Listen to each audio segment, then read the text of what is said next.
Assalamualaikum warahmatullahi wabarakatuh. Nama saya Liza Elvira Allen dari Biologi 61. Kali ini kita akan belajar mata kuliah Ekologi Tumbuhan. Pada materi kali ini kita akan membahas tentang konsep ekosistem yang diampu oleh Buraudah Awal NPD. Baiklah, yang pertama adalah pengertian dari ekosistem itu sendiri. Istilah ekosistem pertama kali diusulkan oleh seorang ahli ekologi yang berkebangsaan Inggris bernama A.G. Tansley pada tahun 1935. Pernyataan resmi tentang istilah dan konsep yang berkaitan dengan ekosistem mulai terbit cukup menarik dalam literatur ekologi di Amerika, Eropa, dan Rusia. Arti ekosistem sendiri adalah suatu sistem yang saling terkait antara organisme hidup dengan organisme tak hidup atau lingkungan fisiknya. Selanjutnya adalah abiotik. Disebut juga komponen tak hidup atau komponen fisik dan kimia yang merupakan medium atau substrat tempat berlangsungnya kehidupan atau lingkungan tempat hidup. Komponen abiotik dapat berupa bahan organik, senyawa organik, dan faktor yang mempengaruhi distribusi organisme, yaitu diantaranya yang pertama adalah suhu, air, garam, cahaya matahari, tanah dan batu, serta iklim. Selanjutnya adalah biotik. Istilah yang biasanya digunakan untuk menyebut sesuatu yang hidup atau organisme. Berdasarkan peran dan fungsinya, makhluk hidup dibedakan menjadi dua macam, yaitu yang pertama heterotrof atau konsumen, dan pengurai atau dekomposer. Selanjutnya adalah heterotrof atau konsumen. Konsumen heterotrof terdiri dari organisme yang memanfaatkan bahan-bahan organik yang disediakan oleh organisme lain sebagai bahan makanannya.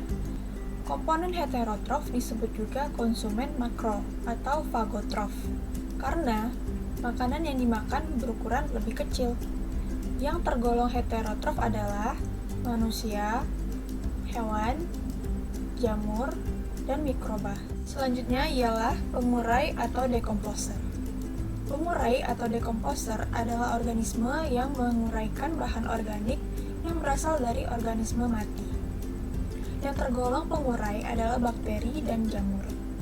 Ada pula pengurai yang disebut dengan detritivore, yaitu hewan pengurai yang memakan sisa-sisa bahan organik. Contohnya adalah kutu kayu. Tipe dekomposisi ada 3, yaitu aerobik, anaerobik, dan fermentasi. Mari kita bahas satu-satu ya. Yang pertama yaitu aerobik. Oksigen adalah penerima elektron atau oksidan. Yang kedua itu anaerobik, yaitu oksigen yang tidak terlibat bahan organik sebagai penerima elektron atau oksidan.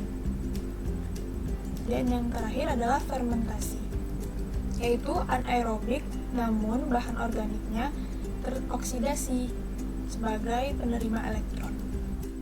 Selanjutnya adalah komponen ekosistem.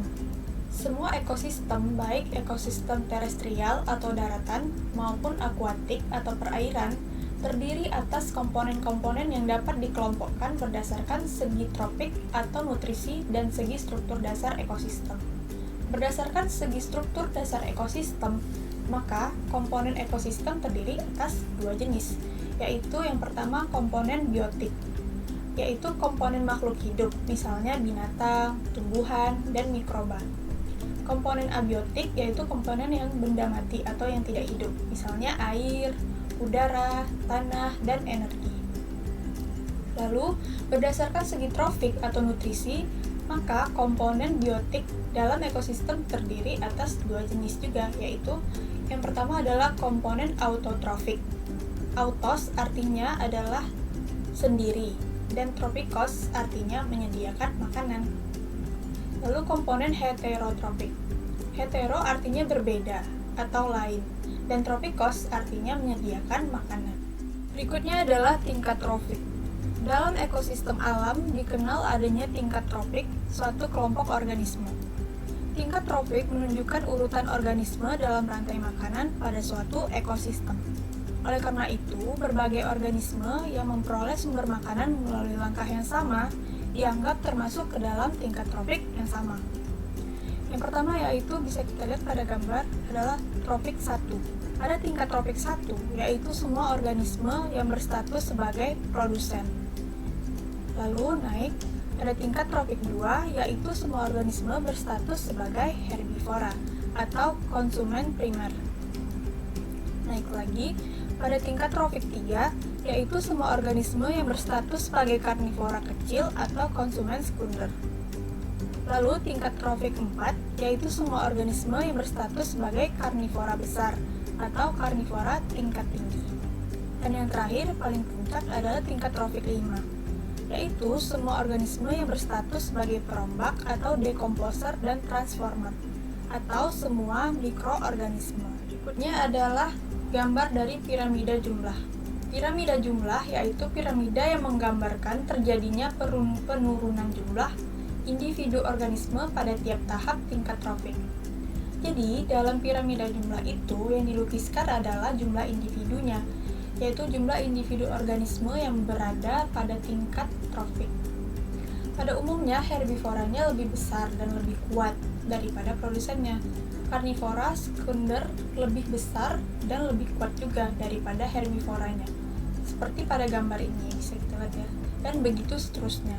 Selanjutnya adalah piramida biomasa, yaitu piramida yang menggambarkan terjadinya penurunan atau peningkatan biomasa organisme pada tiap tahap tingkatan tropik.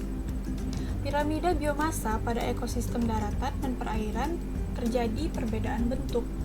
Pada gambar kita bisa lihat posisi pada perairan bentuknya ke bawah piramidanya, terbalik. Sementara yang di daratan bentuknya ke atas seperti piramida pada umumnya. Nah, pada ekosistem daratan memiliki jumlah organisme produsen yang lebih banyak dibandingkan jumlah organisme konsumen pada tiap tingkat tropik. Dan siklus hidup organisme produsen pada umumnya lebih panjang. Maka biomasa semua produsen pada setiap waktu lebih besar. Sedangkan biomasa konsumen makin kecil menuju ke puncak piramida. Adapun pada ekosistem perairan memiliki piramida biomasa yang terbalik, seperti yang dibilang tadi, karena biomasa konsumen selalu lebih besar daripada biomasa produsennya. Nah, seperti inilah bentuknya. Nah, selanjutnya adalah gambar piramida energi, yaitu piramida yang menggambarkan terjadinya penurunan energi pada tiap tahap tingkatan tropik. Pada setiap urutan tingkat tropik terjadi kehilangan energi. Kehilangan energi yang terjadi pada setiap urutan tingkat tropik itu dapat dipahami melalui hukum termodinamika 2, bahwa setiap ada perubahan energi akan menimbulkan hilangnya energi yang dipakai. Akibatnya, kehilangan energi inilah yang membuat total jumlah energi pada tiap tingkat tropik lebih rendah dari tingkat tropik yang sebelumnya, dan umumnya jauh lebih rendah.